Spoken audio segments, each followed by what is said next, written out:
In the beginning God created the heaven and the earth. And the earth was without form and void, and darkness was upon the face of the deep. And the Spirit of God moved upon the face of the waters. And God said, "Let there be light." And there was light. And God saw the light that it was good. And God divided the light from the darkness. And God called the light day, and the darkness he called night. And the evening and the morning were the first day. And God said, "Let there be a firmament in the midst of the waters, and let it divide the waters from the waters." And God made the firmament, and divided the waters which were under the firmament from the waters which were above the firmament. And it was so. And God called the firmament heaven. And the evening and the morning were the second day. And God said, "Let the waters under the heaven be gathered together unto one place, and let the dry land appear."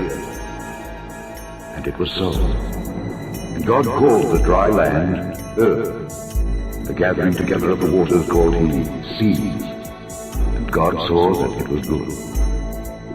And God said, "Let there be lights in the firmament of the heaven to divide the day from the night, and let them be for signs and for seasons and for days and years, and let them be for lights in the firmament of the heaven to give light upon the earth." And it was so. And God made two great lights, the greater light to rule the day, and the lesser light to rule the night. He made the stars also. And God set them in the firmament of the heaven to give light upon the earth, and to rule over the day and over the night, and to divide the light from the darkness. And God saw that it was good. And the evening and the morning were the fourth day.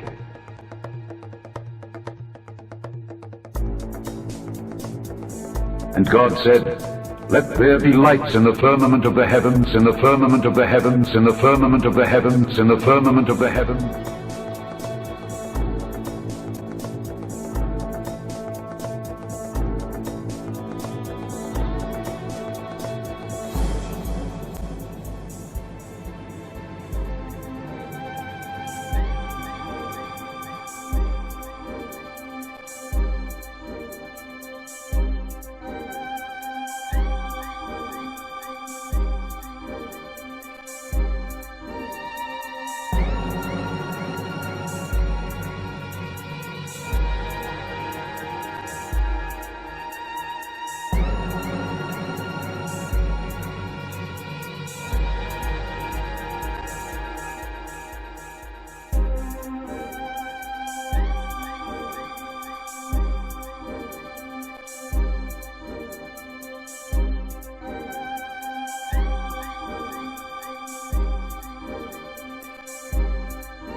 Then spake Joshua to the Lord in the day when the Lord delivered up the Amorites before the children of Israel. And he said in the sight of Israel, "Sun, stand thou still upon Gibeon, and thou moon in the valley of Ajalon." And the sun stood still, and the moon stayed, until the people had avenged themselves upon their enemies. Is not this written in the book of Jasher? So the sun stood still in the midst of heaven, and hasted not to go down about a whole day.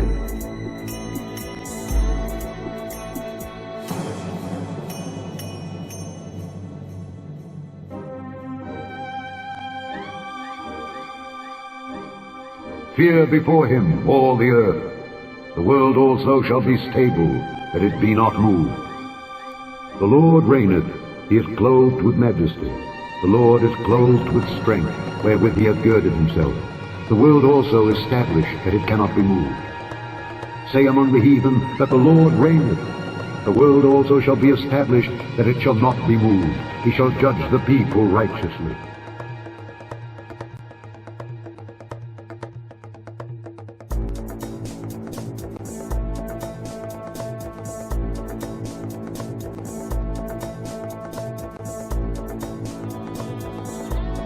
It is he that sitteth upon the circle of the earth, and the inhabitants thereof are as grasshoppers, that stretcheth out the heavens as a curtain, and spreadeth them out as a tent to dwell in.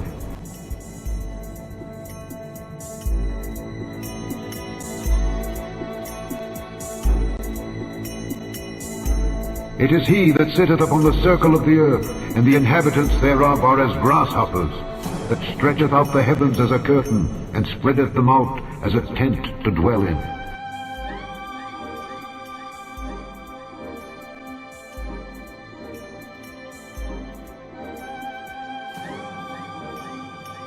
For he looketh to the ends of the earth, and seeth under the whole heaven.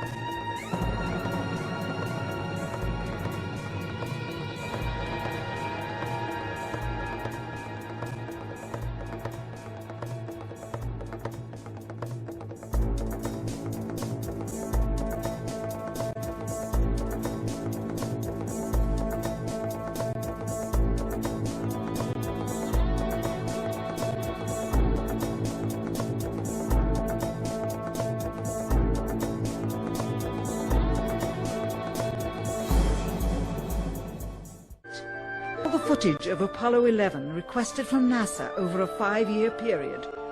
One gem was discovered just before the completion of this documentary. An old reel received by mistake.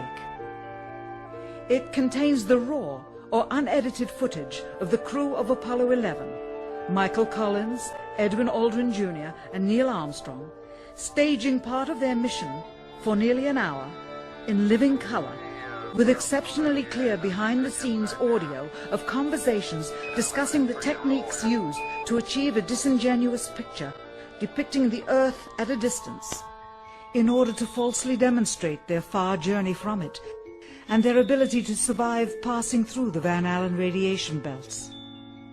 It cannot be misconstrued that this staging was done for some other reason, for the reel itself is slated and dated July 18th, 19th and 20th, 1969, the very days of the mission when they were said to be approaching and achieving lunar orbit. Furthermore, it is apparent they are in genuine zero gravity of the actual spacecraft, necessary to convince the mass media of their authenticity, just not any further than Earth orbit, as you will see. In this never-before-seen or heard footage, not only is the radio conversation between the astronauts and Houston Control audible, there is a secondary, private conversation taking place between the crew and a third confidential party, prompting the astronauts with what to say, when to speak, and how to effectively manipulate the camera to achieve the desired misleading effect. NASA claims that the Houston transmissions were the only ones taking place with the astronauts. Listen now as Houston Control initiates a conversation with the crew, only to find them too preoccupied with the behind-the-scenes trickery to respond. Moments pass and the oversight is picked up on by the clandestine third party, who quickly prompts them with talk. Immediately, Neil Armstrong speaks. Hello, Apollo 11. Houston, Goldstone says that the TV looks great. Over.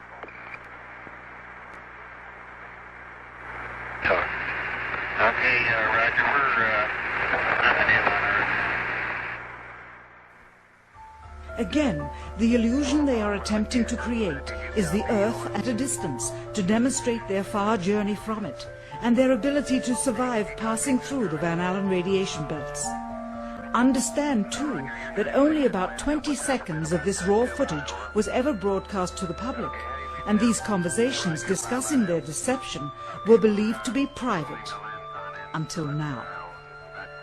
Here they discuss that these television transmissions were in fact not broadcast live as everyone believed.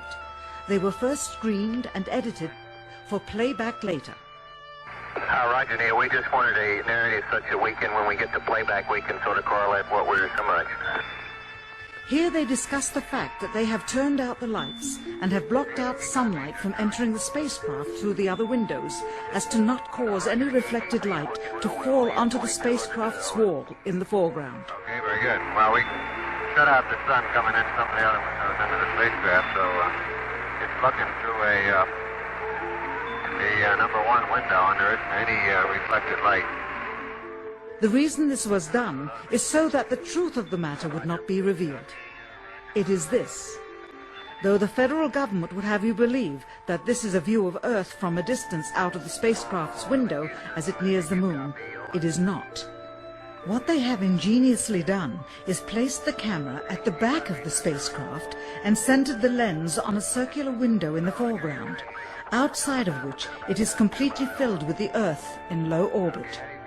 The circumference of the window then appears to be the diameter of the Earth at a distance, with the darkened walls of the spacecraft appearing to be the blackness of space around it. That is why they wanted the interior dark and blocked out the sun from any other windows. Here you can see the extruded window, probably 2 inches thick at the bottom. This is because the Earth's shine is coming in at a downward angle. It also causes the Earth to appear to be an irregularly shaped circle, for you are seeing the outside of the window at the bottom and the inside of the window at the top, which together form 2 different sized halves of a circle. Subsequently, this take was never used. As they perfected the shot, a crescent-shaped piece of black material was inset slightly into the window to create the illusion of the Earth's terminator line dividing night and day. It is uncannily convincing.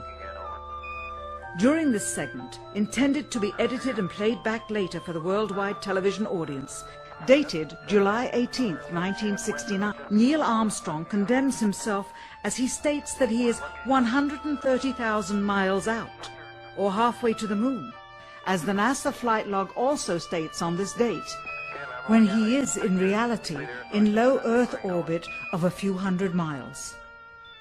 Roger, Houston, Apollo 11. Calling in from about 130,000 miles out.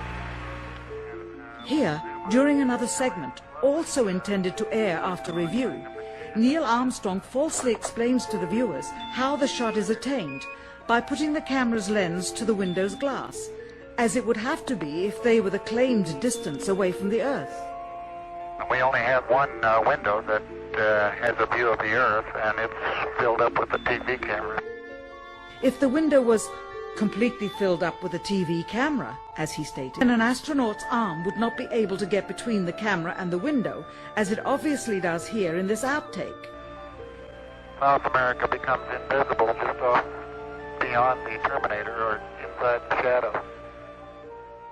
You can also notice how the astronaut operating the camera reacted to the mistake by attempting to pan away from it. Blue gas.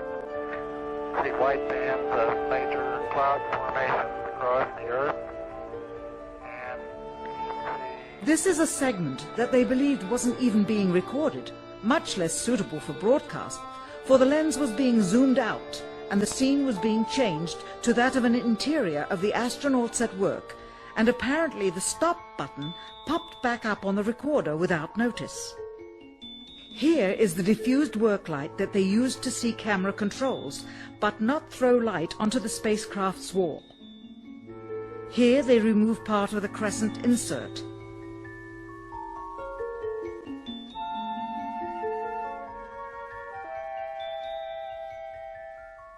Finally, the iris is opened up to see the real location of the camera and the very bright and near Earth out the window.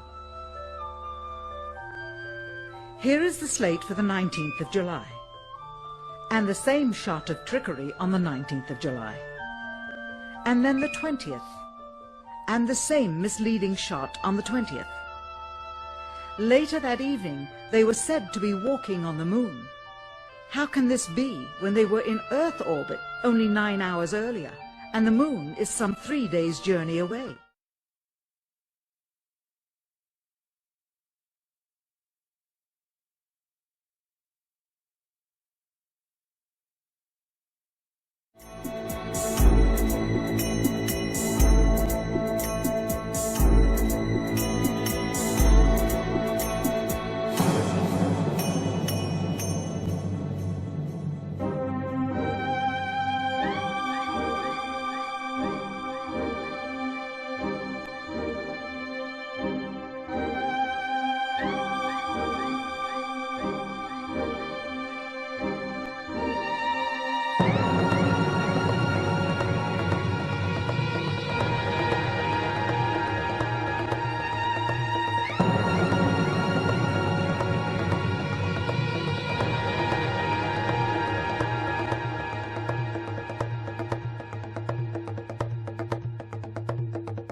The great dragon was cast out, that old serpent called the devil and Satan, which deceiveth the whole world.